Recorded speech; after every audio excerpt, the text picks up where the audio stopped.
Hello and welcome to our live stream at this hour. This is CGTN's reporter Yu Yang in Beijing.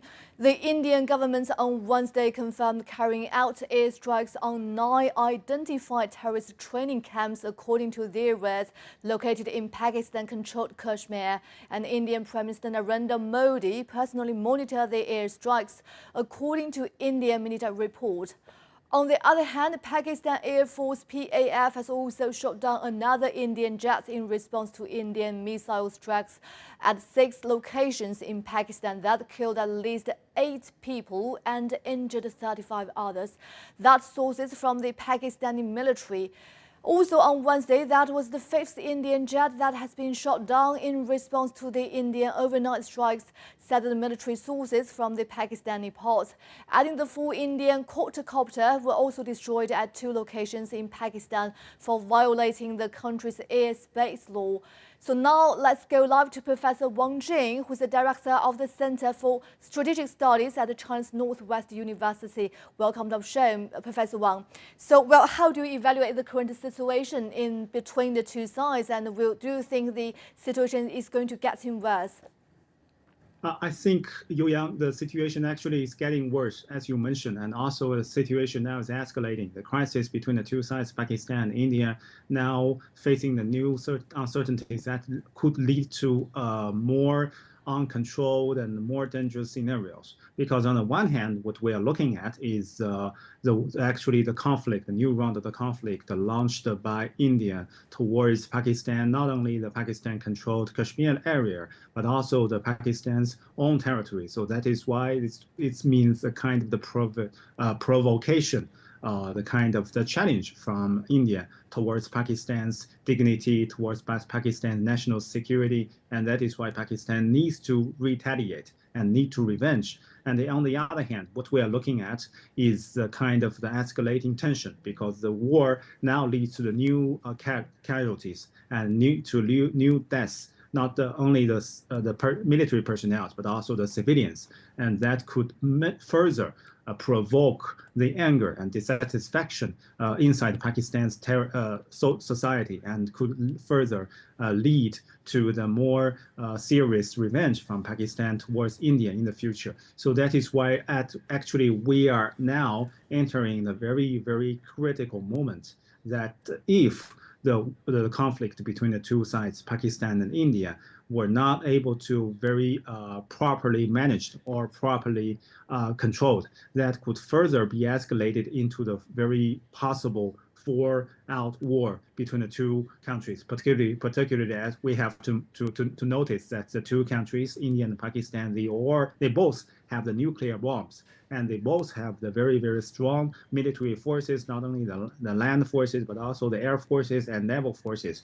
And that, if the full-out war broke out between the two countries, that would further harms everybody in the region and also in this world. So that is why I think we are actually witnessing a very, very important turning point between the two countries, and the international community should do something very, very urgently. Yeah. Well, indeed, that's indeed rising concerns from all parties. As you mentioned, that even could lead to a nuclear war because they do have these kind of weapons. So what do you think the international society could do, to downplay these kind of situations? I think the international community could do a lot and has to do a lot to melt down and to try to de-escalate and decrease the tension between the two countries, because the most important or the most biggest obstacle in this round of a crisis between India and Pakistan is that there is no bridge, very, very reliable or very, very working fine communication bridge between the two countries. So India defines that Pakistan should be responsible for the so-called terrorist attack inside India and control the Kashmir area. Well, in the opposite, that Pakistan maintained that the so-called self-direct and self-define this so-called the terrorist attack. So that is why the two countries' position are actually totally opposite to each other. And on the other hand, when the crisis now is escalating, we see no possible and no proper mediators to come to try to establish the kind of communication bridge to send reliable and peaceful messages to the other side and try to bring the two countries to sit down and maybe to solve the problems through the political and negotiable way. So that is why how to build the bridge, how to end the rivalries, and how to help the negotiation to be held should be the first priority for the international community. What we are looking at is that okay, India and Pakistan, their rivalry could go back to maybe nearly 1 century, or maybe longer. So their hatred towards each other, their hostility towards each other, not only centered on the Kashmir, but also on other areas. So that is why the international community should do something urgently, not only from the international level, and not only, I mean, talking about United Nations, but also some regional countries, some other major powers should do something urgently to try to pacify the tension and prevent it from being escalated into the full-out war between the two countries. So indeed, the key issues currently is to bring the two sides on the table, at least to make each other understand their current stance. So as you mentioned, well, India alleged that the Pakistanis carry out a terrorist attacks, and that is actually after a deadly attack on the Pahalgam in the India-controlled Kashmir on April 22nd. And earlier, Indian media outlets reports say that the country has cut off the flow of the water from the Chandbi River to Pakistan. So it's indeed some actions has been taken. So what do you think are the major reasons behind this kind of worsening of the situation? What are the major reasons behind this? I think that's just to reflect the different understandings towards the ongoing crisis. Who should be responsible for this crisis, and who should take the measures to prevent the crisis being further escalated? Because from Indians' perspective, they believe that okay, the so-called terrorist attack now led to the deaths and the casualties of Indian civilians, and also the so-called terrorist attack happened inside the Indian-controlled Kashmir area, and the so-called terrorists came from and supported by Pakistan, and were organized inside the Pakistan-controlled the Kashmir area. So that is why Pakistan should be, according to India, responsible for the terrorist attack. So that is why India has the rights, from India's own understanding, has the rights to take some measures. For example, as you mentioned, cut the water flows from the Indian River from India to Pakistan, and also try to take much more assertive stances against the targets inside not only the Pakistan-controlled Kashmir area, but also inside into the Punjab province of Pakistan and other territories of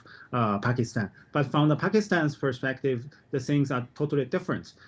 From Pakistan's understanding, the so-called terrorist attacks were not organized or directed by Pakistan's own intelligence establishment, but actually it should be regarded as the very outcome of the Indians' encouragement of the so-called illegal immigrants from Indians' other provinces into the Indian-controlled Kashmir areas to try with the aim to change the local people's racial. So that is why, from Pakistan's perspective, the so-called terrorist attack inside the Indian-controlled Kashmir area should be regarded as the Indians' wrong national policy, and particularly the wrong ethnic policy locally. So that is why India should be responsible for their own evil doing, so-called evil doing, and Pakistan should not be responsible for that. So that is why we're talking about different understandings, and with the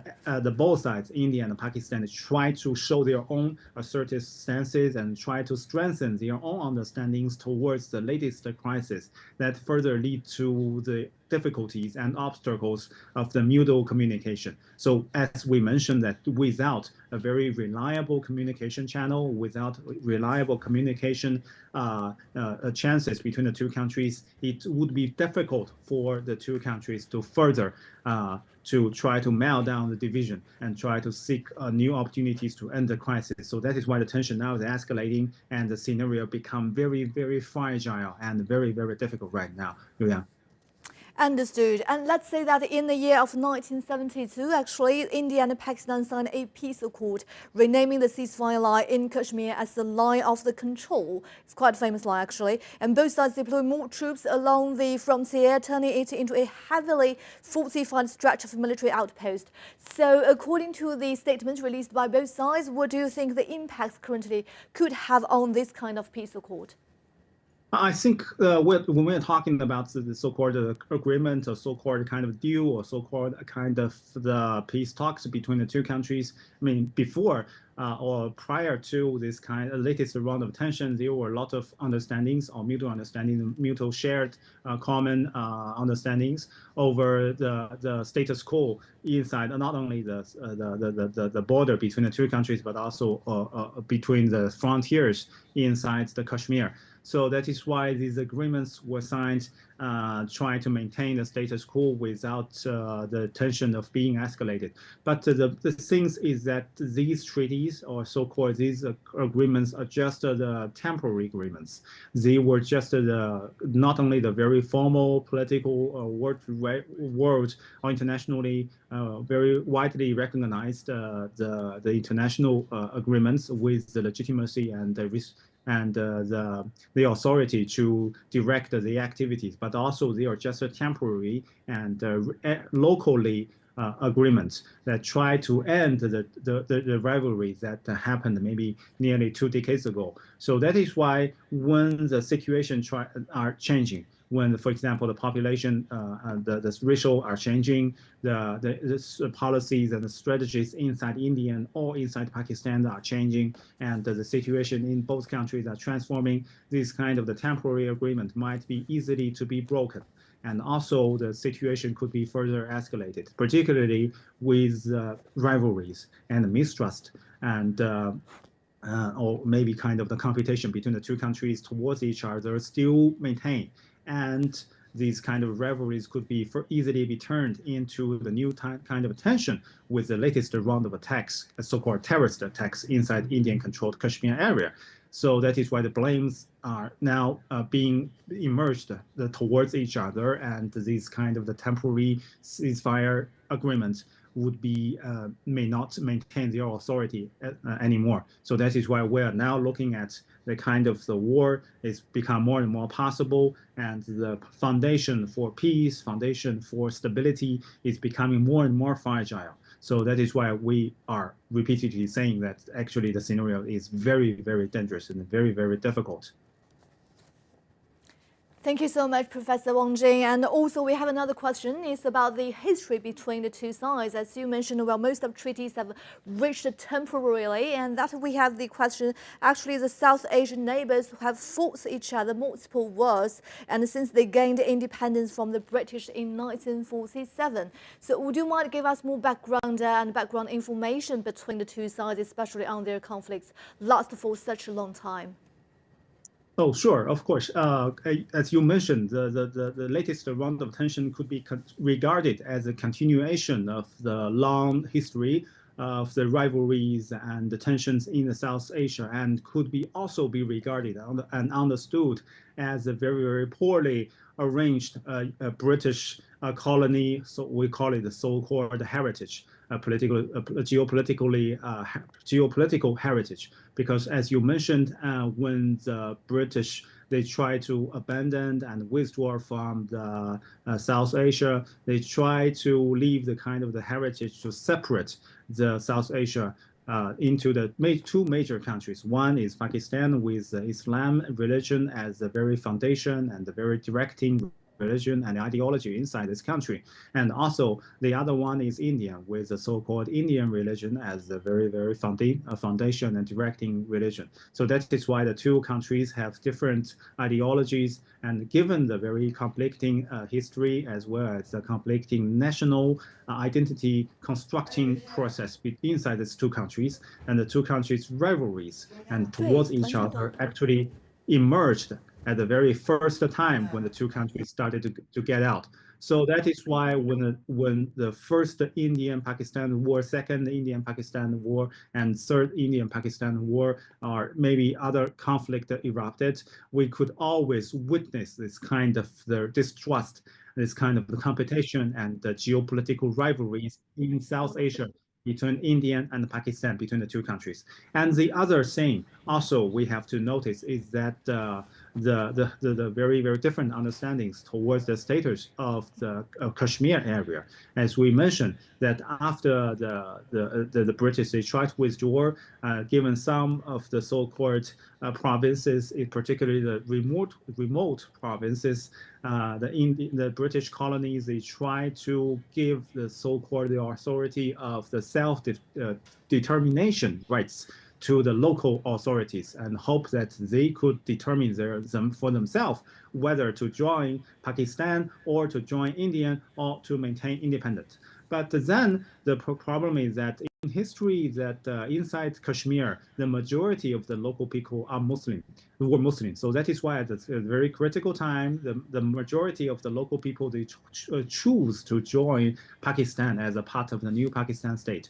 But then as the seniors, or the leadership of the local province inside the Kashmir area, the local leadership will actually prefer to join India. So that is why created a very, very deeply rooted division between the understandings, because from the perspective of India, they believe, okay, the leaders of the local people, they choose to join us. So that is why Kashmir should become part of India.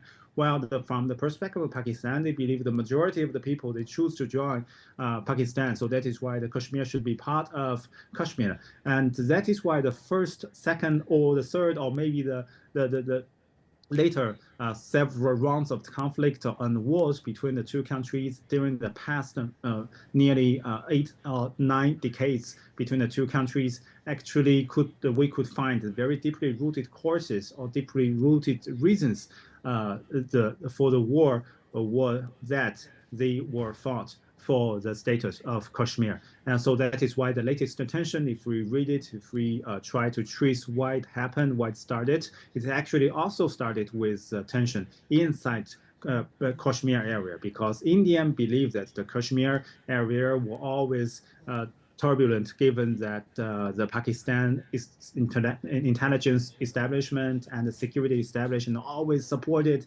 some kind of so-called terrorists try to infiltrate it and penetrate it into India and launch so-called terrorist attack. So that is why the Indian believed that they have the right to counterattack. But from the understanding of Pakistan, they believed actually that Indians' occupation or Indians' presence inside Indian-controlled Kashmir area were illegal and are illegal and should be rejected. So that is why the two countries has different understandings. So as we mentioned, different national identities, different status understandings over the Kashmir area were all deeply rooted and could be traced back to the arrangements of the British colonies. I mean, more than nearly eight decades ago. So that is why this makes the things further complicating. And when the history hatred continue, historical hatred continue, it makes everybody being affected, and the hatred and the hostilities and the rivalries continue, and then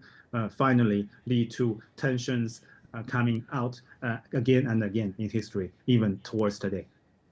Well, that's indeed a complex question, and regarding to the identity recognition, it can't be settled in 1 or 2 days. And actually, if we take a look at the reactions from all parties, for example, the UN Chief Antonio Guterres earlier said the world cannot afford a military confrontation between India and Pakistan, and he also called for maximum restraint. So, what kind of role do you think the UN can play in downplaying this situation? Of course, United Nations could do a lot of things. As you stressed, that United Nations has already shown in stances that they hope that both sides could keep calm and do not escalate the further tension into the full-out war. Nobody wants to see that happen. And also, United Nations, I think they could do something more, because on the one hand, as we repeatedly stress, that there is no reliable communication bridge between the two countries. So how to bring the two countries back to the negotiation table should be the very, very first priority that should be considered by the United Nations. And the United Nations also could do something, for example, to organize a special committee consisting of several important countries with the authority with respect to both countries and could be recognized by both India and Pakistan. So that is why the negotiation could be organized, and maybe possible chances of negotiations could be created. So that is why I think United Nations could do something more. And also, I think United Nations might hold some kind of emerging summits or emerging meetings, try to represent the voices from international community to encourage the decreasing tension between the two countries, and to try to encourage the decline of tension in this region. So that is why I think United Nations could do something and need to do something more. And the things, as given the things and the situation, the scenario between the two countries is so fragile, and it's very, very close to the verge of war. So that is why I think the United Nations should do something very, very urgently and very, very quickly to try to pacify the tension now. Yes, indeed. And on the other hand, we also heard from the US President Donald Trump, actually. And just about the strikes, Trump said, well, in Washington, he hopes the fighting ends very quickly. And also, India's embassy in Washington said New Delhi's national security advisor has also briefed the US Secretary of State Marco Rubio after the strikes. So what kind of role Washington is playing here? I think, of course, Washington and could do something more. Given that United Nations is an international organization or international community represented establishment, its efficiency could be further influenced by its non-united voices. But from the United States perspective, it's a very, very important actor. It has influence towards both India and Pakistan. And also, United States could try to lead a committee or try to do something to try to melt down and try to get involved into the negotiation process between the two countries, try to mediate the two countries closer. So that is why I think United States should do something more urgently and try to play the bigger role here. But the problem, as you mentioned, what we are looking at and what we're witnessing is that United States just to try to brief something, just to try to show its stances and speak some words, rather than take some realistic and practical measures to get involved into the ongoing conflict, and maybe escalating crisis between Pakistan and India. So that is why I don't think United States doing is enough.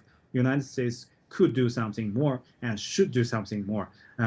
Because when the fallout war erupted between the two countries, and it could easily be escalated into the, as you mentioned, the nuclear war, given that the two countries have a nuclear bomb. So United States regional interests might be harmed, and United States respect and the dignity inside international community should also be hurt. So that is why I think United States should do something rather than just leak words, rather than just speaking empty words, but just do something more practical, more realistic to help pacify the tension between the two countries, India and Pakistan, right now. So huge power need to play a more important role in, well, just as downplaying this kind of situation between the two sides.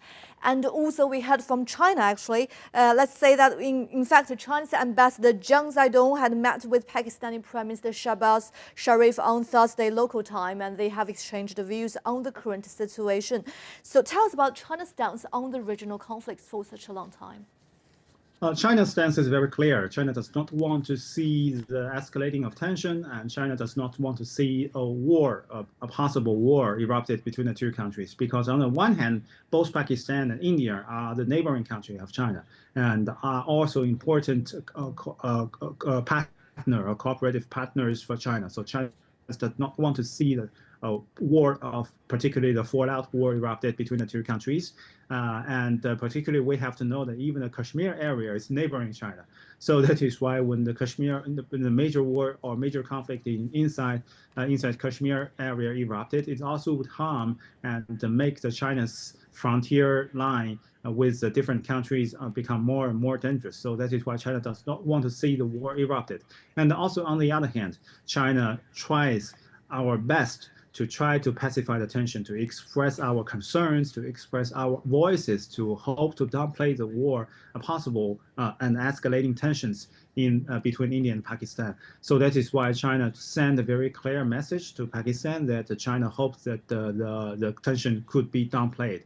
Although we have to, let's be frank, although there were many, maybe some kind of the voices saying that, okay, China should do something more, for example, to try to talk with India and try to play the much more bigger role here. But one obstacle is that China's voices maybe not be effective towards India, because we know that inside Indian society, there was still a lot of voices and criticizes and even some kind of distrusting voices towards Chinese possible role in South Asia. So that is why when China hopes to maybe play the kind of role, that the kind of the peaceful role might be facing the rejecting voices from Indians' perspective. So that is why China has already done our best, and China hopes to do something more together with the international community under the leadership of United Nations, and also joined by United States, to try to do something to bring both sides, India and Pakistan, back to the very rational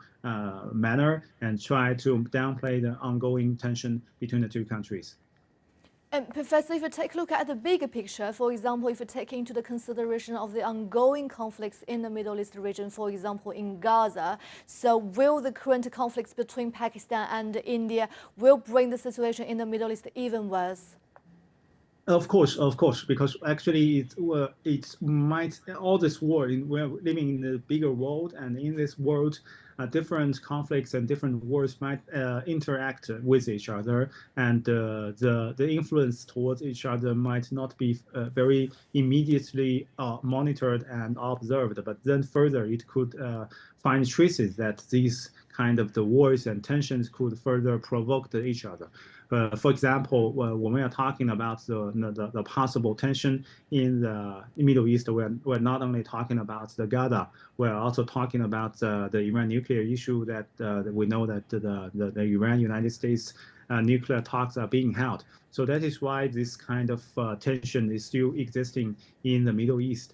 And when the international community want to do something to try to pacify the tension, to try to decrease the tension, they should organize a kind of the committee. They try to direct some attention. So that is why they has to do something more. And then when we are talking about India and Pakistan's going tension, it might divert the international attention, peaceful attention, towards the ongoing the crisis in Gaza Strip, the ongoing dialogue between the United States and Iran. So that is why I think particularly when the war erupted between India and Pakistan in the future, if once it's erupted, it might further provoke the different other areas. Particularly, we have to know that India is a very country with Islam religion as ideology, foundation ideology, and also the Indian religion as a foundation of ideology. So when the war erupted, it might further provoke, for example, the Islam, pan-Islam, and other extremist ideas in the Islamic world. And also it further lead to the more divisions between different ideologies, different religions, and different sectarians in the future, and makes nobody safe in not only South Asia, but also the whole Middle East. So that is why I think the international community should closely monitor and do something more urgently to try to pacify the tension, because actually it will influence not only the South Asia, but also the bigger areas in this world. Thank you very much, Professor Wang Jing. Thank you very much for this kind of in-depth analysis on the current situation between India and Pakistan. We do appreciate your time, and we hope to keep in touch with you on the development of the situation in the future. Thank you so much. So that's all from Professor Wang Jing. And as we mentioned earlier, the Indian government on Wednesday confirmed carrying out airstrikes on 9 identified terrorist training camps, according to their words, located in the Pakistan-controlled Kashmir. And the Indian Prime Minister Narendra Modi personally monitored the airstrikes. That's according to Indian media reports. However, on the other side, the airstrikes were carried out under Operation Sindoor, which was dedicated to the women whose husbands were killed in Pahalgam areas of the India-controlled Kashmir on April 22nd. And the report said, well, a total of 26 people were killed in the attack, which was described as the worst attack on tourists in the India-controlled Kashmir in past several decades. However, on the other side, we have also heard from Pakistan that several Pakistan military has also shot down some Indian Air Force actually, and this morning in response to the India's airstrikes overnight. So now let's go live to some pictures from India and Pakistan, and we'll back to you later.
Well, initially, after this operation was carried out early in the wee hours in the morning, what we heard from the Defense Ministry, they said, and I will quote here, that these were focused strikes, focused and measured non-escalatory strikes were carried out on 9 terrorist infrastructure sites in Pakistan and Pakistan-occupied Jammu and Kashmir, targeting the roots of cross-border terrorism. So this is what the statement which initial was given out by the defense. They tweeted. After that, we heard from the foreign minister, Mr. S. Shankar, saying that zero tolerance to terrorists. The nations should actually walk the talk. On the other hand, the defense minister went on to say, pride in the country, pride in the mother country, and saying that Jai Hind by using this slogan, Bharat Mata Ki Jai, in his Twitter handle. So reactions are coming in from various politicians.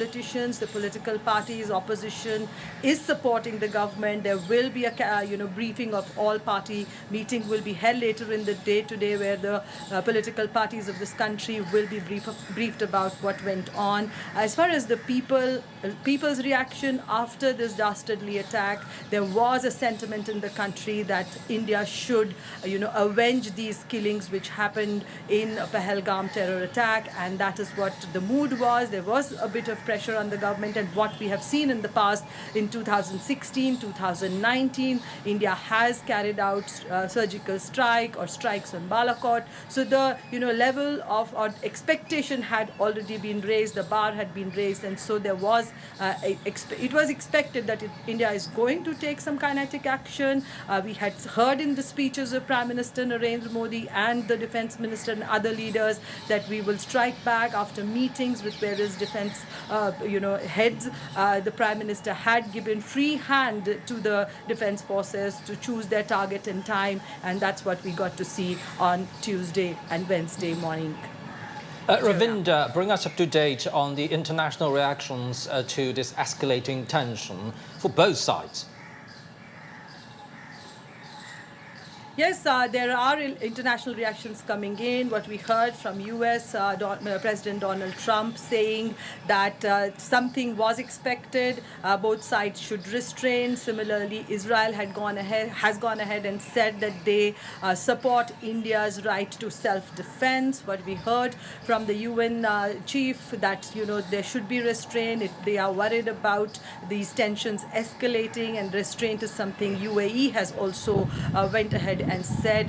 So there are reactions coming in. Later in the day we'll hear more, but surely from the beginning of this attack we had seen there were a number of leaders from across the world who had connected with Prime Minister Narendra Modi on the phone line. They had offered their supports, they had condemned these attacks. So we had major responses from the international community. What we also saw that the first thing after this attack, the Prime Minister and the Foreign Ministry actually met a number of envoys of various countries and actually briefed them. So in a way, India has been trying to take the international community with them from the beginning, and that's why we see that some nations have come out in total support. Others have asked for restraint. China has said that peace and stability of the region is very important, and restraint should be implemented by both the sides. But we'll have to wait and watch as the days progress. It is a tense situation, tensions on both sides. Of course, the civilians are worried, so we'll be hearing from the defense forces in a few hours from now as to how and what will be the standard operating procedure in case the situation escalates further. Thank you very much, our correspondent Ravinder Bauer in Delhi.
好，荣老师，现在能听到我吗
？Hello and welcome to our this hour's live stream here in Beijing, and this is reporter Yu Yang with CGTN. And the Indian government on Wednesday confirmed carrying out airstrikes on 9 identified terrorist training camps, according to their words, located in the Pakistan-controlled Kashmir. And the Indian Prime Minister Narendra Modi personally monitored the airstrikes. On the other hand, the Pakistan Air Force has shot down another Indian jet in response to Indian missile strikes at 6 locations in Pakistan and killed at least 13 people and injured more. And this was the 5th Indian jet that has been shot down in response to the Indian overnight strikes. So for more on this, let's talk to Professor Rong Ying. He's the chair professor at Sichuan University in China. So Professor Rong, thank you so much for joining us. So how will you evaluate the current situation, and do you think the situation is going to get worse? First of all, thank you very much for having me. I think it's the situation between India and Pakistan as a result of the terrorist attacks several weeks back in April 22nd, and now it's at a critical stage. And the situation is indeed dangerous, and is fast escalating. I think it would call upon, first and foremost, the two parties directly concerned, India and Pakistan, to exercise restraints despite whatever arguments or reasons.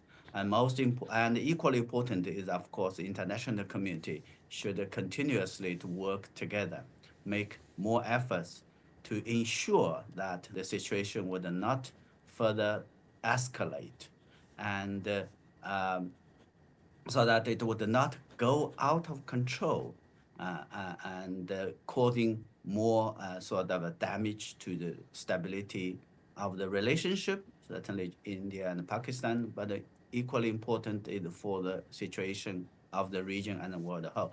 I think last but not least, everybody should agree that we don't need one more regional conflict in today's world. And I don't think India, Pakistan would like to see one more conflict. And this in their history. And I think that conflict would, as we're looking at all kind of scenarios, will be going to be very dangerous and very different from the previous one. So all in all, let us hope that reason will prevail, cool-mindedness will prevail, but more importantly, I think we have to have correct understanding about the context, about the backdrop of this escalation, which primary, at least from this round of escalation, was because of India's sort of launching of military attacks on targets, identified by India for whatever reasons. And that is, I think, against the norms and the principles of international law. And I think it should not have happened, and it should subject to opposition and condemnation. Definitely, we don't need another conflict in the Middle East region if we take into the ongoing conflicts in the region, actually, such as in Gaza. And Professor, just as you mentioned, this comes after a deadly attack on terrorists in Pahalgam in the India-controlled Kashmir on April 22nd. And actually, Indian media reports say that the country has cut off the flow of water from Shanbi River to Pakistan. So what are the major reasons, do you think, behind this worsening of the situation? Well, there are many reasons, definitely. I think one can, certainly different sort of people have different interpretations, particularly with regard to India and Pakistan. And as the terrorist attacks on civilians, on those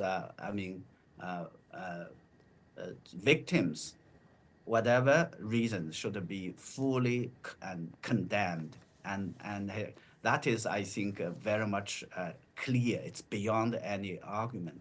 And also, I think efforts should be made in terms of fighting terrorism, whatever forms, in every manifestation. And this is, again, I think, very clear. And I think both India and Pakistan are both of them are victims of terrorism in various kind of forms, and that is also a fact. For situations like that, because it took place in the India-controlled Kashmir, and it has a very complicated background, and a very, I think, complicated have consequences and circumstances. So it is natural.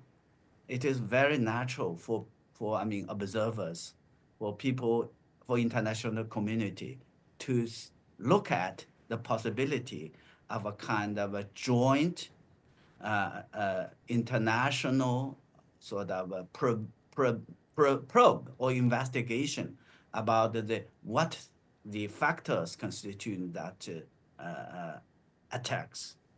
Unfortunately, I think that call or that idea has not been taken seriously or simply just neglected by Indian government.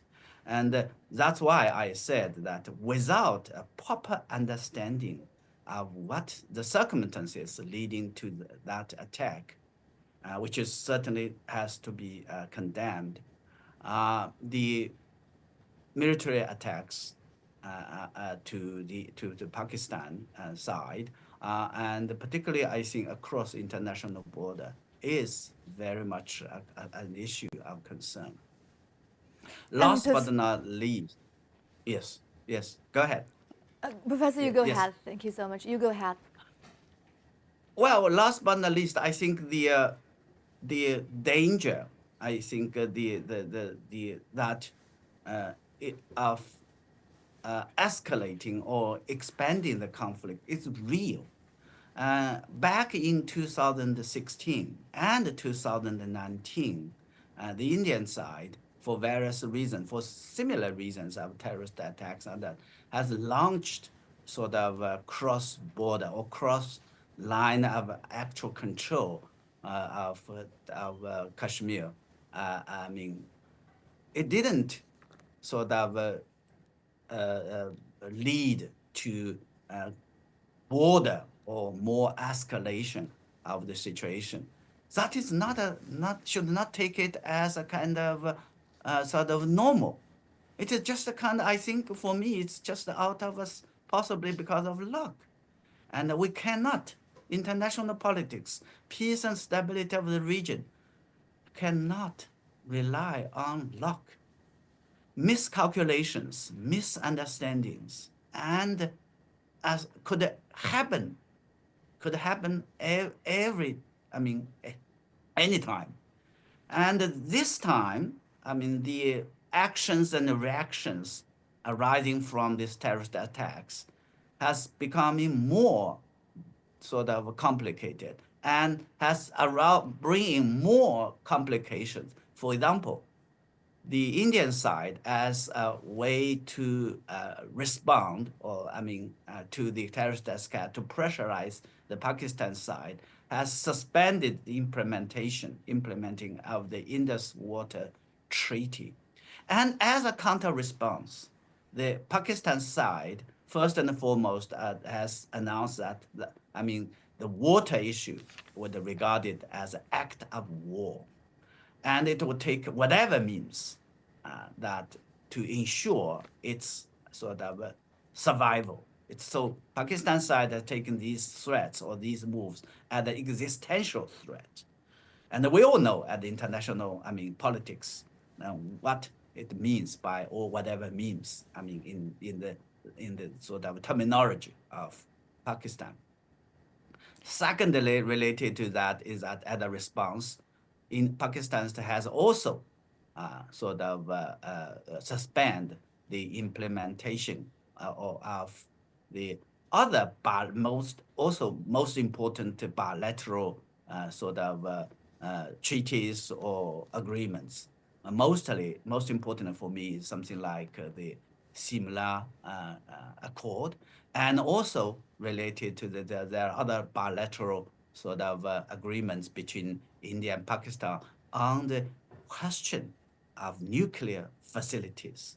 For example, the most important one is I would understand that by suspending the bilateral agreement, it also record that it will refrain the two sides that agreed, refrain from attacking the nuclear facilities. So if these bilateral agreements have been suspended together with that Indus Water Treaty, there's no bilateral agreement between India and Pakistan on the sort of a limit of escalation of war. That is, I think, the most dangerous thing we are talking about. That is, I mean, the concern arising from the India's sort of military attacks on strikes on the targets identified by Indians in Pakistan, including those, I think, across the international boundary. Yes, Professor. As you mentioned, actually this morning we have also talked with Professor Wang Jing, and we mentioned about actually a peace accord reached between the two sides in 1972, and the two sides reached a ceasefire line in both sides. It's called the line of control. So, well, both sides deploy more troops along the frontier and turning it into a heavily fortified stretch of military outpost. So, as you mentioned, well, the most dangerous thing is currently the both sides maybe will without a kind of peacefire between the two sides. So, well, Professor Wang Jing believes these kind of treaties are always temporary. So what's your take on this? Well, temporary or permanent, that is, I think, at least we have some treaty to turn to.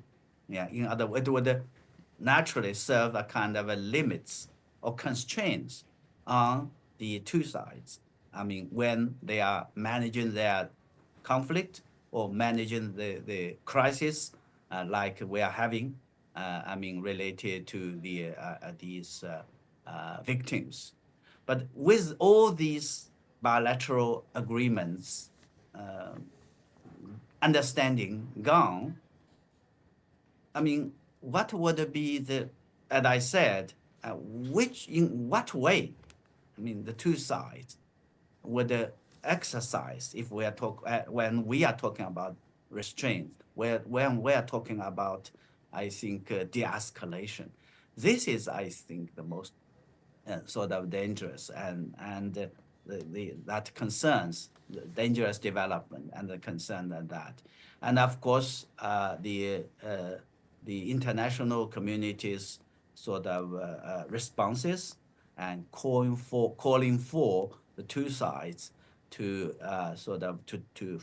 making efforts to make for de-escalation and for dialogue would also have to based on, I mean, the understandings or agreements that have been reached.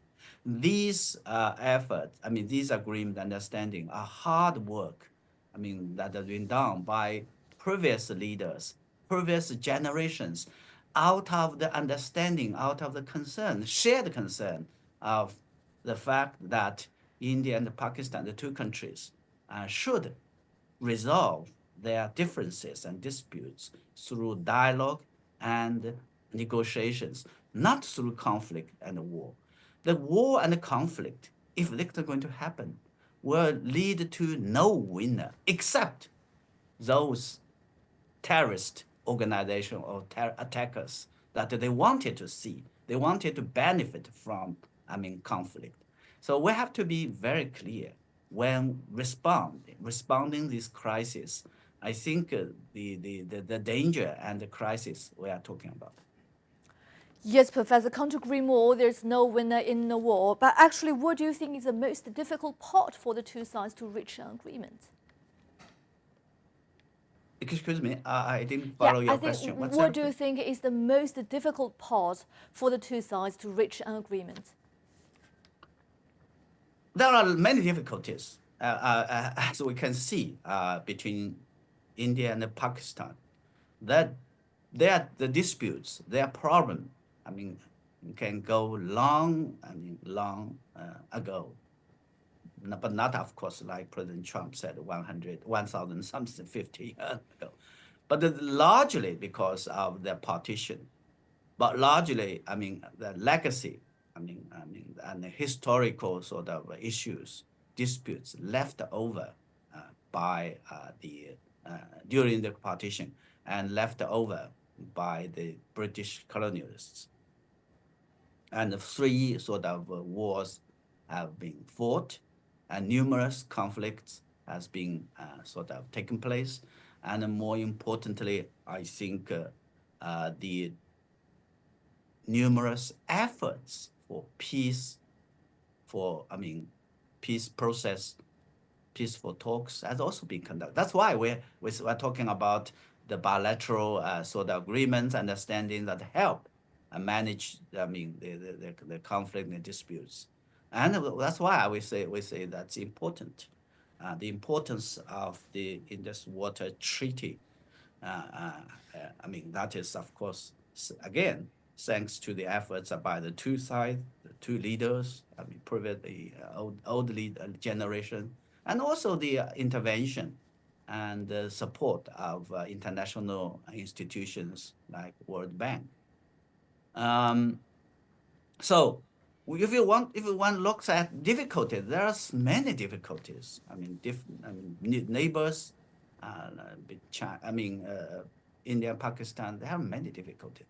But if the only difficulties, if I can see, whether they have that sincerity or that willingness to go beyond these specific difficulties, so to manage and resolve their disputes, their problems through dialogues, through negotiations, through talks based on equality and mutual understanding.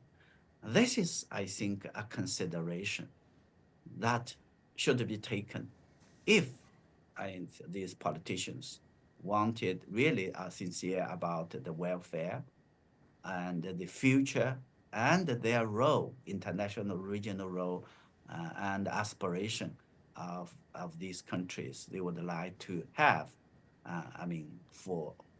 As we're talking about, as we're looking at these issues. So minor, petty things, revenge, political games, not a good answer. These are the difficulties. But if we go beyond that, and I don't think these difficulties are not surmountable. Yeah, so if we take a look at the reactions from different parties, for example, the UN chief Antonio Guterres earlier said the world cannot afford a military confrontation between India and Pakistan once again, and he also called for maximum restraint from both sides. So what role do you think the United Nations can play in the regional conflicts? The United Nations is going to celebrate the 80th anniversary of the founding, and the very purpose, one of the very purpose of UN and the mechanism institution that has been established is aimed at addressing or managing these conflicts like that. But these conflicts, the efforts by UN and the international community can only be followed through or implemented when the relevant parties, particularly directly concerned, are ready, express the readiness to accept, the UN. So of course, the UN Security Council, I think, can play a very important role. Most recently, I think before this military, the strikes against on the Pakistan by India, the Pakistan has already, I think, called upon, and indeed that took place, of the UN Security Council to look at or to deliberate the situation, the tension of India and Pakistan. But of course, it didn't come out very specific things. So I would assume that given the military strikes on Pakistan by India and the possible or anticipated responses by the Pakistan side on India, it is really the high time for the UN Security Council to have convene an emergency session to look at the possible ways to diffuse, to de-escalate the tensions arising from that. so that we're not going to have a real or first ever nuclear clash, a nuclear conflict. The danger is real. But of course, it all depends on the two sides. I mean, whether ready to accept the kind of role international community or UN in particular. Besides the UN, there are other efforts. I mean, has been offered, mediation efforts, good offers has been offered by friends, neighbors of both India and Pakistan. At the very beginning, the first few days, just shortly after the incident, I mean the terrorist attacks, and the tension arising from that, Iran, a good friend of both India and Pakistan, offered, I mean, the kind of mediation role. Saudi Arabia, too. And for me, I think there are other regional organizations that can play a role in this regard, where I think both India and Pakistan, by being a full member of these organizations, has committed to the principles and the norms of resolving the bilateral, I mean, disputes, problems arising that. So there are no shortage of efforts or offer on that. The only thing is that if India and Pakistan are ready to accept that and understand that traditionally it's been India has been quite very much prefer to so-called bilateralism. In other words, they want to address their problems bilaterally, directly with Pakistan. Pakistan, again,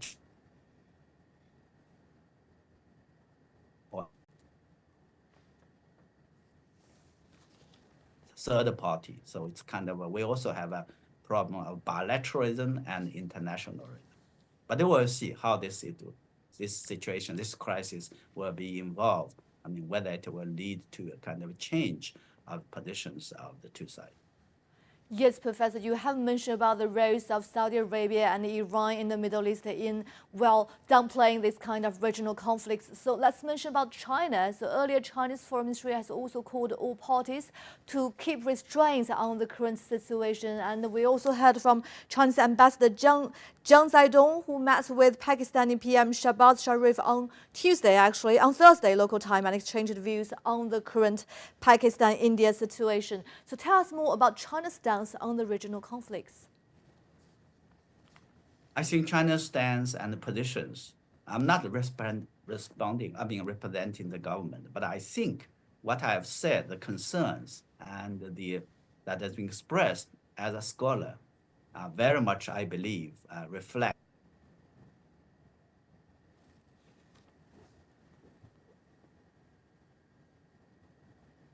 have and the position that has been taken.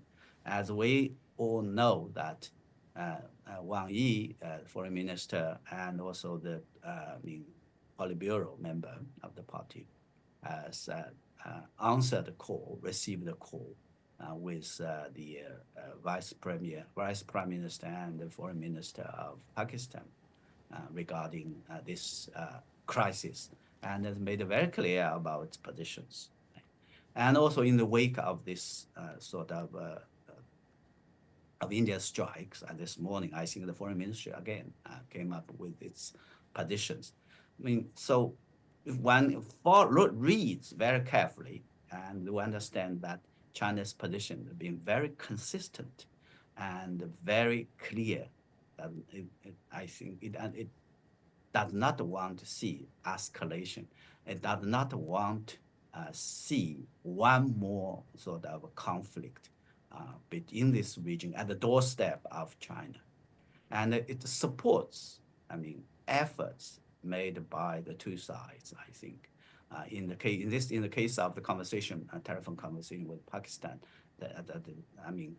Pakistan efforts of fighting terrorism at all manifesting or every manifestation, because both China, India, and Pakistan are all of them are victims of terrorism, of all manifestation. So China supports the efforts on that. And China also, as a neighbor, close neighbor of India, Pakistan, don't want to see they have conflict. They don't want to see, the escalation of the conflict. Whatever reasons, it may, arising from miscalculations or misunderstanding. And of course, I think as a close sort of friend, partners, and brothers of Pakistan, I think China also expressed again in explicit terms that it would support Pakistan's efforts to safeguard its sovereignty, independence, and territorial integrity. That is, I think, the right. That is also the position that has been mandated by UN principles, purpose and principles. So self-defending, the rights of self-defending is there. And of course, it also, I think, applies to India. So, this is the UN principles and purposes. So China wish and hope that, as I said, there will be the reasoning, cool-mindedness, restraint will prevail. And China would also do whatever it takes to play a role to help India and Pakistan to find a way to manage the crisis, to find a way to address their problems on equality and mutually acceptable way. And China has done a lot in a lot of instances, right, regarding the similar, problems or conflict, either bilaterally, regionally, and also, I think, in the case of Ukraine crisis and so on and so forth. And if anyone, and those who understand or follows the history of China's sort of positions regarding India and the Pakistan conflict, one can easily tell that that is a position has also been very much consistent. And particularly, I think, since this century, and China has done a lot. But of course, a lot of sort of effort and the work has been done in a diplomatic way and quietly. So it may not be very much known to others. But so the last point related to your question, the China's role, China's position in this is, I think China has been objective, China has been constructive, and most importantly, China is ready, as long as the two sides agrees, to provide a kind of a role that will help the two sides to work out their problem based on mutual equality and mutual benefit. But of course, I think it would up to two sides to work out their problems. And as I said that both India and Pakistan are full members of Shanghai Cooperation Organizations.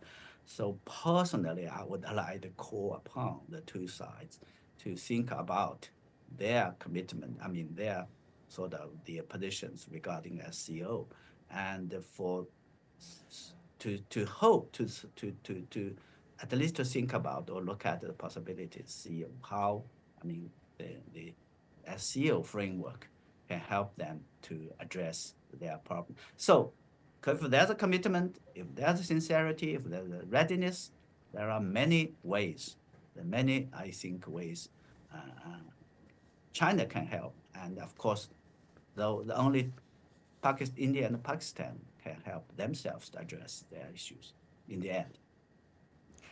Thank you, Professor. And we have received the latest information from actually Reuters, and the Pakistan Army chief says at least 26 civilians died and another 46 injured due to the Indian military action. And on the other hand, the Indian side is also holding a press conference on this kind of strike, and maybe we'll get more details later. And for more, we can see that, from the Indians' press conference, we can see that the Pahalgam attack on tourists was aimed to disturb normalcy in Indian Kashmir, and Indian intelligence approved on Pakistan's role in Pahalgam's attack. And Pakistan is that's according to their words.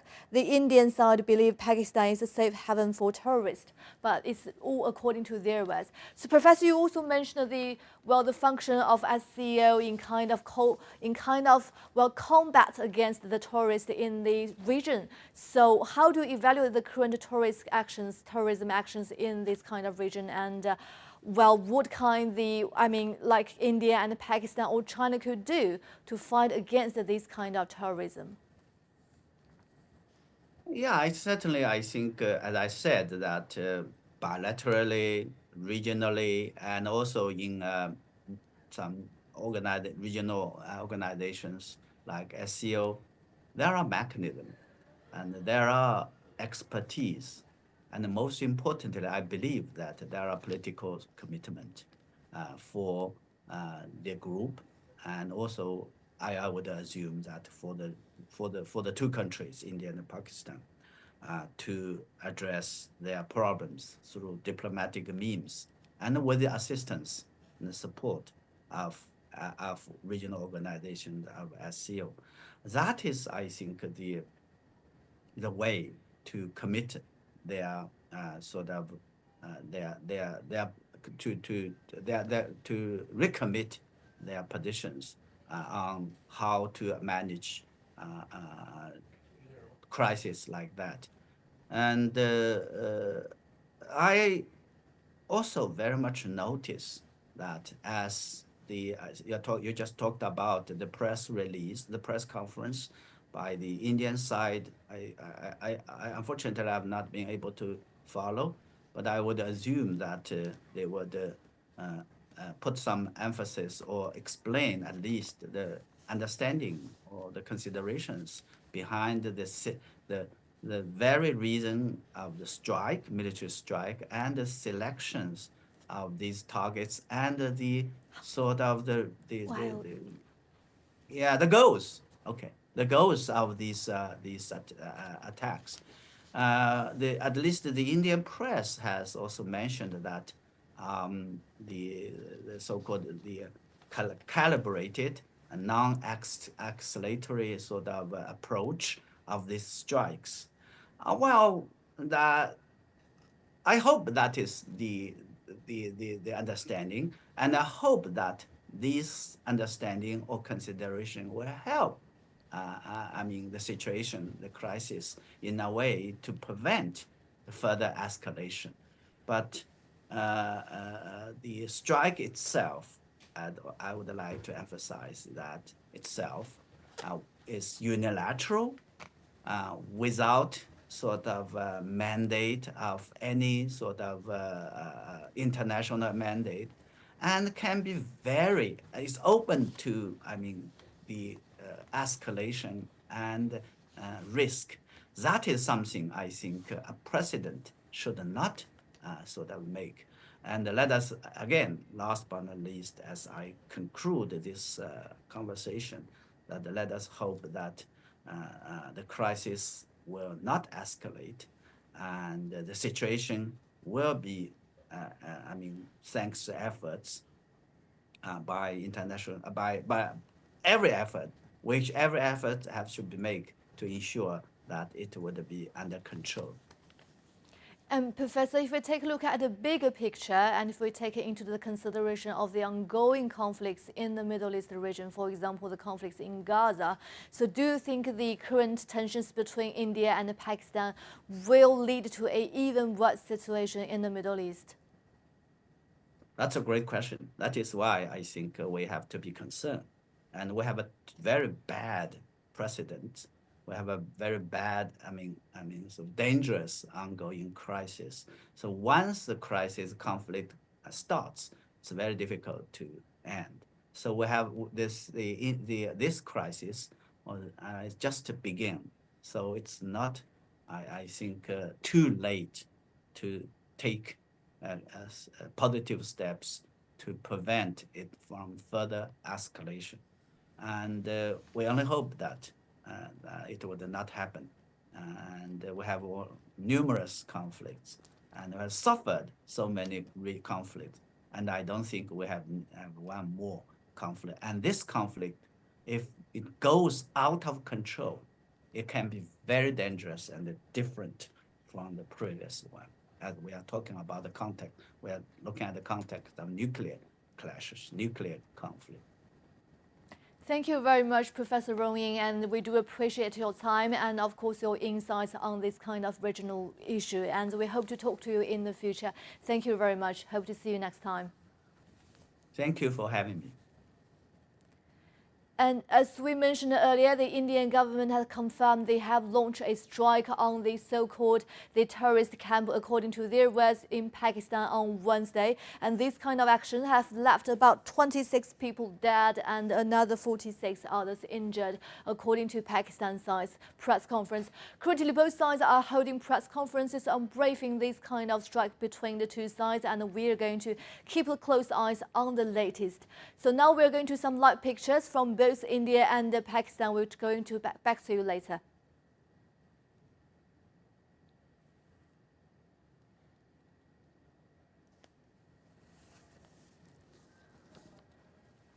Okay.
Hello there, welcome back. This is reporter Yu Yang with CGTN, and welcome to our this hour's live stream. As we mentioned earlier, the Indian government on Wednesday confirmed carrying out airstrikes on 9 identified terrorist training camps, according to their words, located in the Pakistan-controlled Kashmir. And India Prime Minister Narendra Modi personally monitored the airstrikes. And this afternoon, India actually held a press conference noting that the attack aimed to destroy terror infrastructure across border. That's all according to their press conference.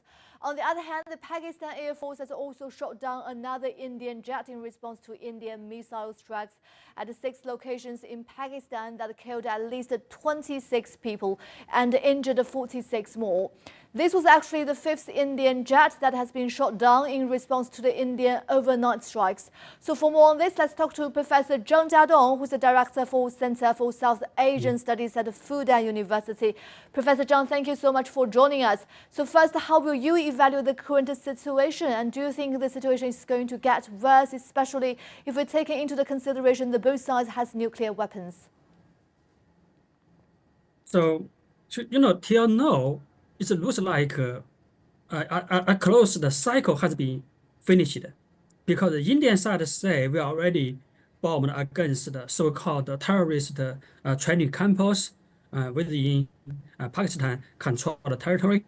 And it looks like India take it Pakistan.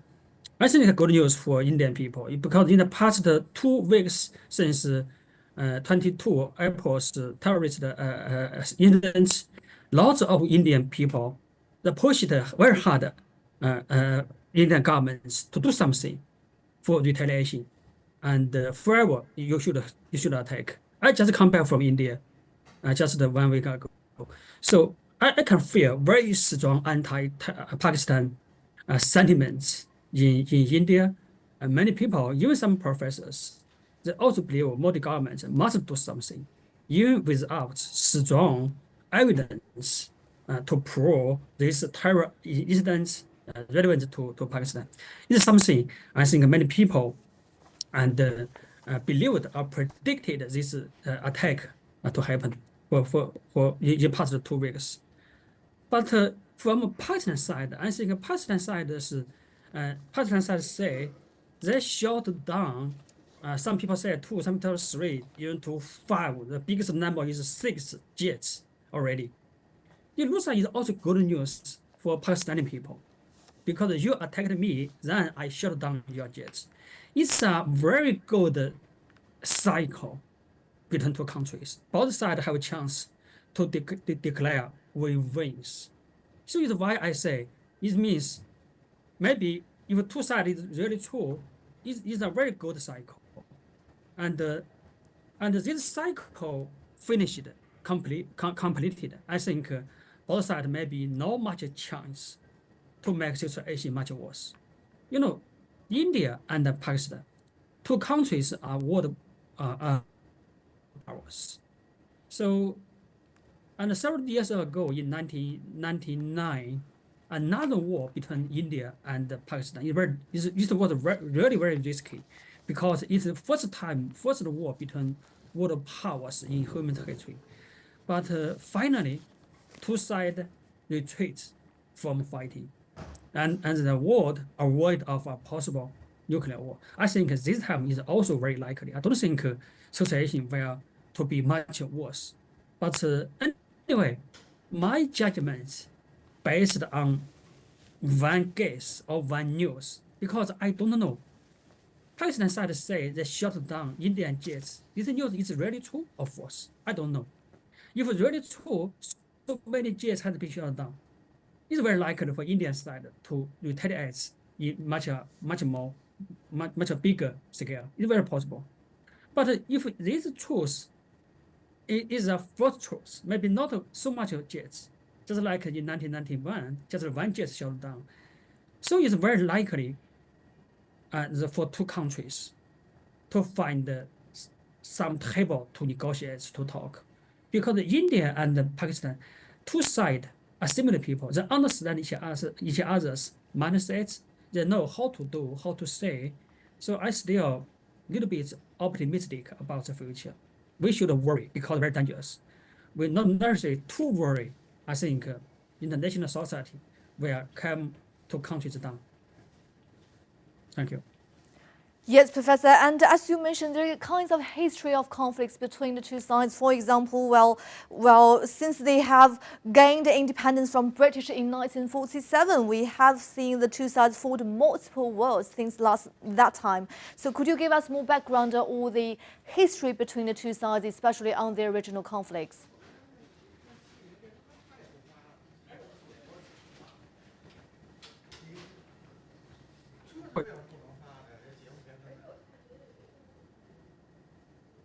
Yes, Professor.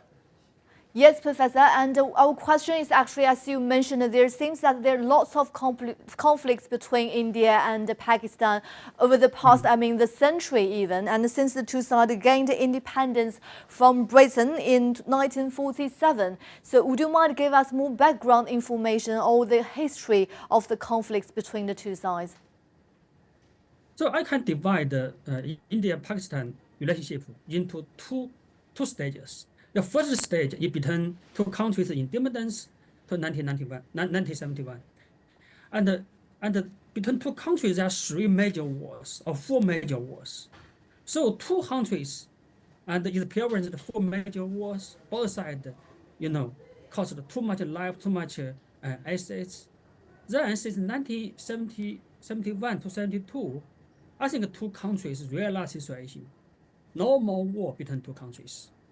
So since 1980s, 1990s, so the war not happened between two countries, but another kind of war. We call it as a quasi military war, and just like a terror attack or anti-terror attack, is a very low level, low profile, warfare between two countries.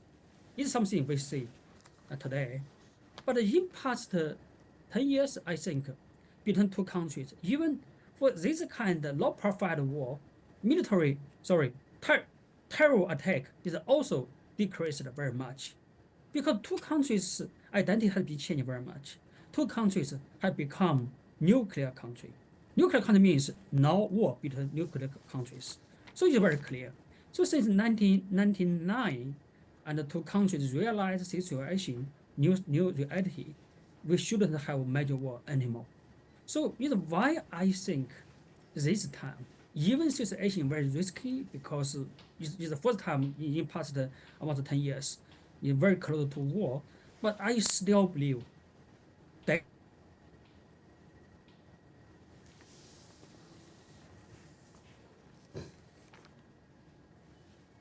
war not good for anyone, not just bad for two countries, to neighbors, to international society.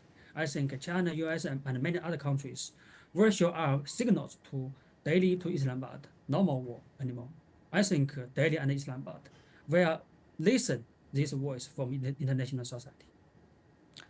Indeed, and Professor, earlier Chinese Foreign Ministry earlier said that it called on the two sides to keep restrained, for example, especially to downplay the current conflicts between the two sides. So would you give us a general idea of China's stance on this kind of regional issues?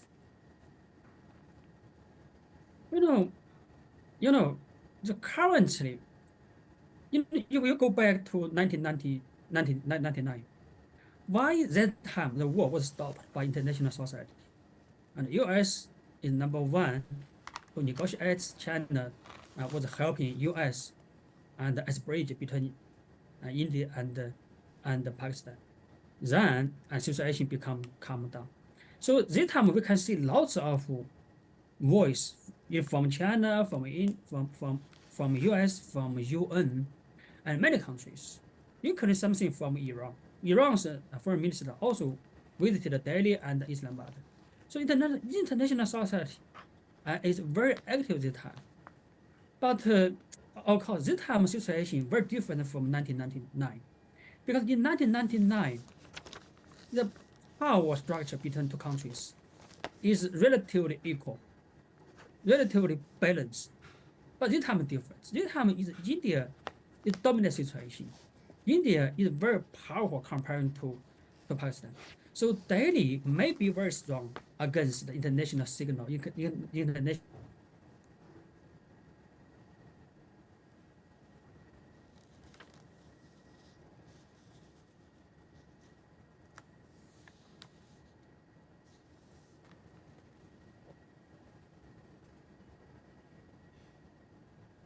from India. I think Indian side understands the situation. They want to show they are strong. They want to show that the people, India, win from this kind of this round of attack.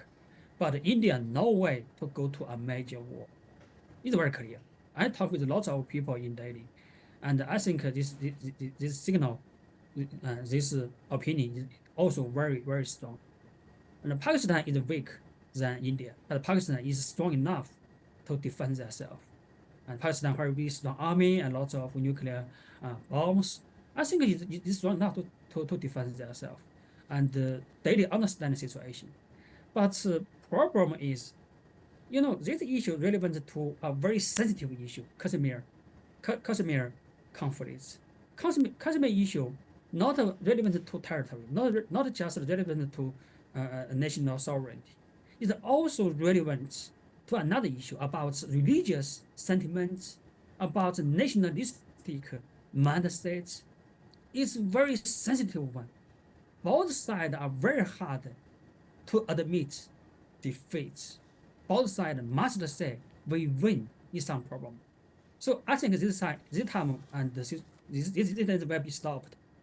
Like the past way, two sides say we win, then two sides not oppose another side's arguments, and the situation become calm. It's very likely. Yes, Professor. So what will be the next scenario? For example, you have mentioned lots of countries who dedicated in the peace of this region, for example, Iran and Saudi Arabia, and of course China. So do you think there will be a peace talk launched under the kinds of efforts, will maybe hold under the UN's mechanism or maybe mediated by another countries? So till today, I think UN maybe not very necessary. Because it's hard to say India and Pakistan is in war or in some kind of conflict. Both sides say nothing. We should check India's official statements very carefully. Indian governments say they attack it not against the Pakistan governments, not against the civilian targets, not against the official targets. They just against terrorist training camp. It's very interesting. It also deal Pakistan side lots of ways. So Pakistan side is also not say we attack it Indian territory. They just have very unclear statements, unclear news. So it's very hard for me to define situation, status quo between two countries. If no war, if no direct conflicts between two countries, how can UN Security Council to do? Not necessary till today. If another round happened, it should be very dangerous. Another round means if Pakistan really shut down so much India jets, India is very likely to take a very big scale retaliation attack strikes against Pakistan's military targets, not just the so-called terrorist tramping camp. Then situation will be worse very much. So it will be very necessary for UN Security Council to take take some kind of role in this issue. But today, I don't think it's. Gotcha. Thank you very much, Professor Zhang Jiadong. Kind of statement. Yeah, please go ahead, Professor. Yeah, maybe a UN Security Council can release a kind of statement to show UN's willingness not to out to come to do something. Okay. Thank you so much, Professor Zhang Jiadong at Fudan University. We do appreciate your time and your insights on this kind of regional issue, and we hope to talk to you in the future. And we also keep a close eye on the development of the regional conflicts. Thank you very much, Professor. That's Professor Zhang Jiadong from Fudan University, and he shared with us his views on the development of the current conflicts between India and Pakistan. And now let's also go live to our the forefront and to the pictures from India and Pakistan. Let's take a look at the inside.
जी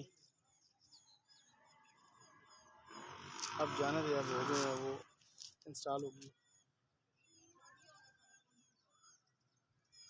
अब आ रहे हैं उसको code.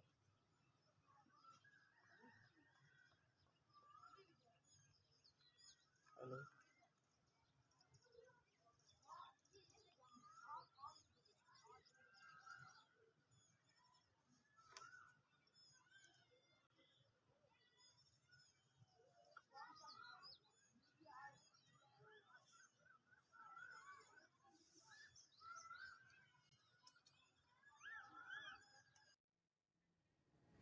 Hello and welcome to our live stream at this hour. I'm reporter Yu Yang in Beijing with CGTN. And the India government on Wednesday confirmed carrying out airstrikes on 9 identified terrorist training camps, according to their words, located in the Pakistan-controlled Kashmir. And India PM Narendra Modi personally monitored the airstrikes, according to India media outlets. Also, the country earlier held a press conference noting that the attacks aim to destroy, in their word, terror infrastructures cross-border.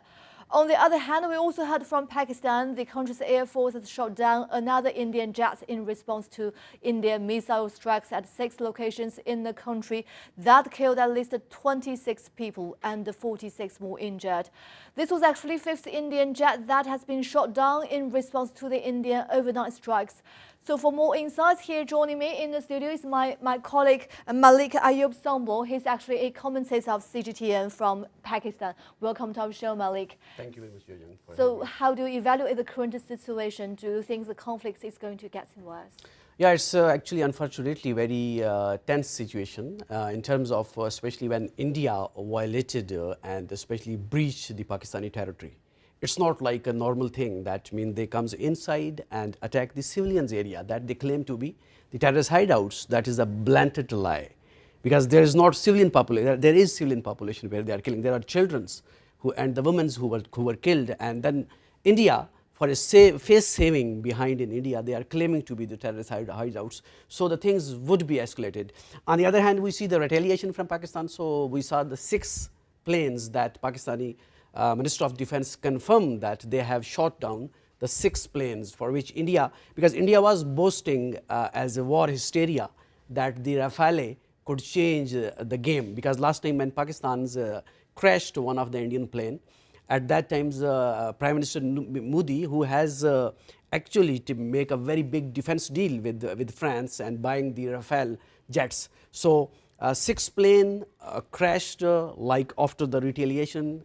Pakistani Air Force, it's like something like the 6 plane. If any Air Force crashed, I think it's like they crashed the backbone of the Indian Air Force. It seemed like. So the pressure will come, I think, more on India now, because the Modi war rhetoric, it was that begins from this incident, that attack on the tourist, because Pakistan has presented, and I think that Pakistan's strategical partners also offer the impartial and the objective investigation into the incident. So this was not the incident that just like to breach on some country, especially the country that but both sides are the nuclear powers.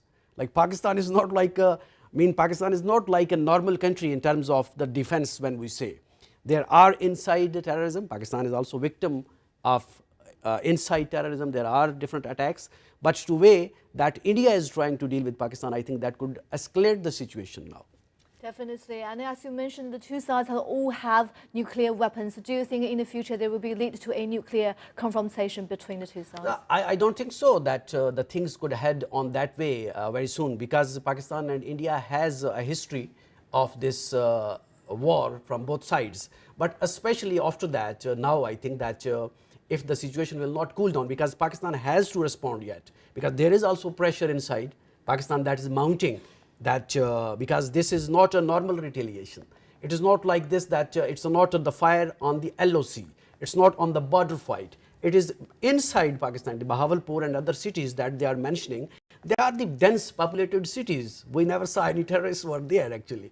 And this is something like this, that the face saving that Mr. Modi is going to be in India, because he has also the pressure, because the way Congress, the way India, BJP has made the narrative inside the India, because there was some elections inside, and most of the time India trying to make this war hysteria like atmosphere into the election to get the more like the more votes and some sort of this atmosphere. But now, because this if we see and if we saw the footprints of the Modi government in the last 2 tenures and then the third tenure, this one, so most of his politics is actually revolves around this kind of the war hysteria and this kind of the making the hatred in the public and to divide the Hindu and Muslim population. And we saw that there is a severe rise of the communal violence inside India. We have been witnessing this thing. So the situation is this, that if Modi will not take the situation at that stage, then it could be chance that it could be moved back. But now he is going to take the situation towards that side, which is, I think, that is going to be bounce back for India. So both sides, I think there will be damage on both sides. It is not like this when the two bull will be fight. Of course, there will be the damage from both sides. Of course, there will be damage from both sides. And as you mentioned, Malik, it's quite strange how things goes to step by step to this kind of situation, because as we know, this comes after a kinds of terror attacks to tourists at that border, and it's actually it happened in April 22nd. So how do you think the reasons behind this kind of escalation? So if we see the trends between both countries, so if we examine, so we have this train incident in Pakistan, in Balochistan. There was several soldiers killed, there was people killed.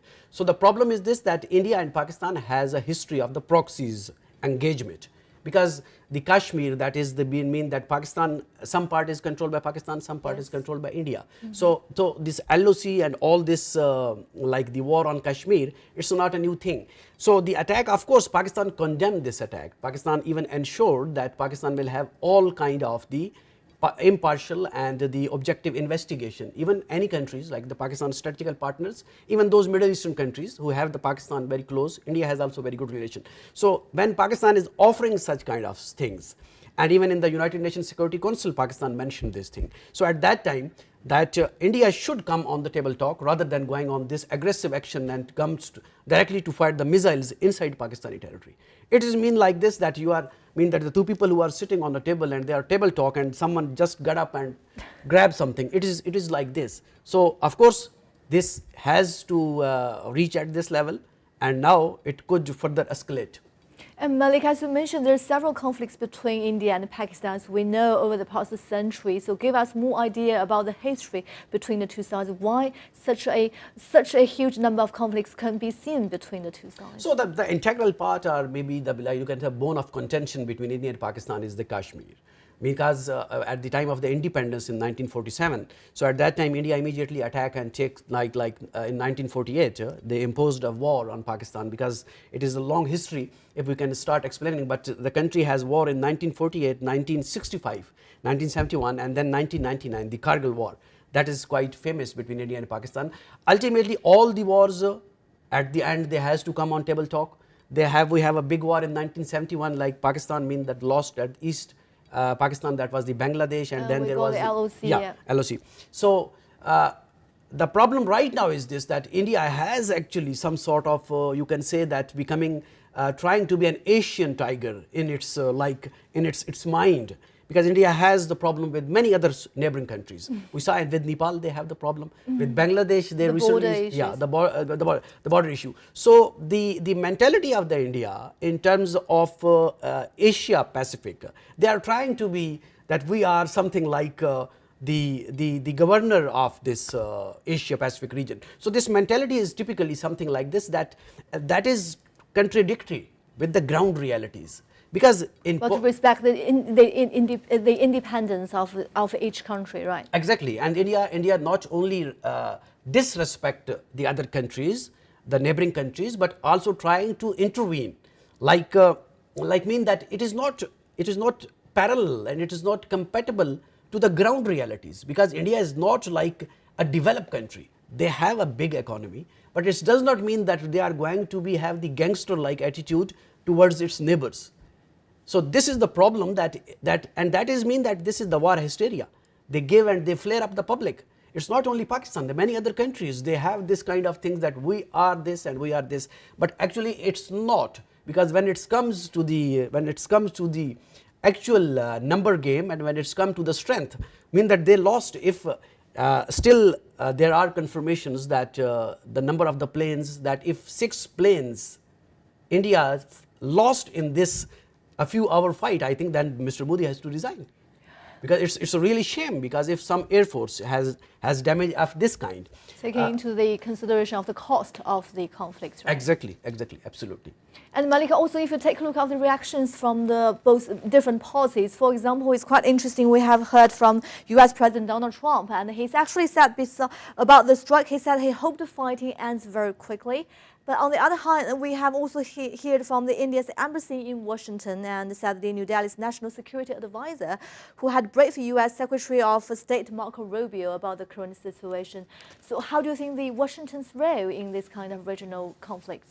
In India and Pakistan conflict, United States previously had played some big roles, but recently one of the American expert, he mentioned and he criticized that the absence mean that US has not interest in this conflict. So it's mean that the US is provoking this situation. I am fair to say, and I have to say, because it's look like this, that this US want to push a regional war. It's look like this, that the atmosphere and the war rhetoric that they are making, trying to divert the international attention that is going inside inside the US, because inside Donald Trump is also facing a lot of pressure.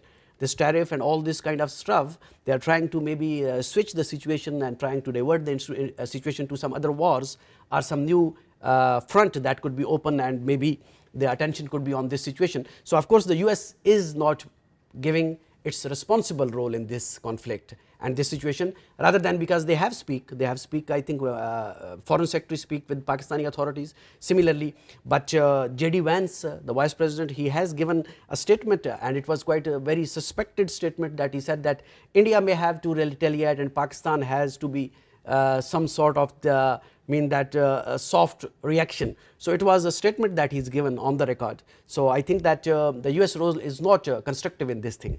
So it's kind of caught while the US government used to play well in previous administrations, right? Yes, of course, US has a policy in subcontinent, especially in India and Pakistan, the divide and rule policy. So they are the seller of the weapons. They sell the weapons to the both sides, and that's why it could be one of the another big industry for the weaponization to both the countries, because Pakistan is using also Americans' weapons, and they are pushing India also to buy some American weapons. So it could be a speculation or a suspect for this upcoming warmongering and war hysteria situation. So if we take a look at big picture, currently it's ongoing conflicts in the Middle East. For example, we can see the conflicts in Gaza. So do you think the current tensions between India and Pakistan will lead to an even worse situation in the Middle East? No, of course not, because Pakistan is not Gaza. Gaza is like the people like who has been killed by Israel. They are the civilians and the innocent people. Like they don't have any weapons. So Pakistan retaliated in like a very strong way, and so I don't think so that situation could be at that level. Of course, the international players, regional players will be come up and trying to cool down this situation unless it goes beyond the hands of everyone. Because if it will be all war, I think it could be the situation will be out of hands of all the stakeholders. So how about the next scenario? Do you think the two sides are going to reach an agreement or back to a table, just as you mentioned, we talk again, for example? We saw that on the Indian side, they hosted some white flags and trying to be ceasefire on the border. So next couple of hours is very important because Pakistan has to retaliate more.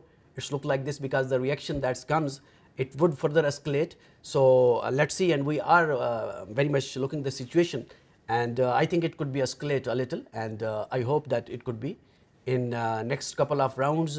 If both sides come up on the table, then the things could move towards the negotiation. Definitely. And this morning we also talked to some experts here in China, and they mentioned about the terrorism at the region, and they mentioned that China and India and of course Pakistan are all the victims of terrorism. So how do you evaluate the current terrorism conditions in that region? Of course, Pakistan has a long history of this facing terrorism, and it's not like this that but Pakistan also blame and accused India because they say that the retaliation and the intervention, especially in some provinces, they mentioned there are even not only that this BLA and other groups that is involved into this terrorism, but also there are Sikh minorities who has been gunned down by the Indians inside Pakistan. Like in Canada, we saw that the Indian hand was proved, and even that there was a tense relation between India and Canada. So of course terrorism, Pakistan is facing terrorism, and Pakistan acknowledged this thing and asked this thing that there is the hand of the India behind this, and even they have shared the proofs to the international bodies. So but it does not mean that that someone else or maybe India has to come and do this kind of the strikes on the civilian population, claiming it to be the terrorist hideouts, because it's all lies, and it's all something like this that they provoked and trying to make a warmongering situation. So do you think there will be more retaliation moves made by Pakistani side, or do you think it's going to depend on the India side's reactions? No, I believe that there will be more retaliation. The more retaliation has to come because they come in, they breach the Pakistani land, Pakistani areas, and they come. So Pakistan will retaliate, and the retaliation will have to come in next couple of hours, it seems to me. Coach, thank you so much, Malik. Really appreciate your insights on the issue. And that's all for our show today here at CGTN. We have launched a special coverage on the conflicts between India and Pakistan. As we mentioned earlier, on Wednesday, India confirmed has launched airstrikes to Pakistan. And of course, Pakistan has retaliated and shoot about 6 planes at India's insides. And of course, I have my colleague here, Malik, and he shared with us his insights on the current situation. And for the future, we will keep close eyes on the development of the conflicts between the two sides. We really appreciate your time, and we keep you updated on the developments of the situation. And stay with us. Goodbye.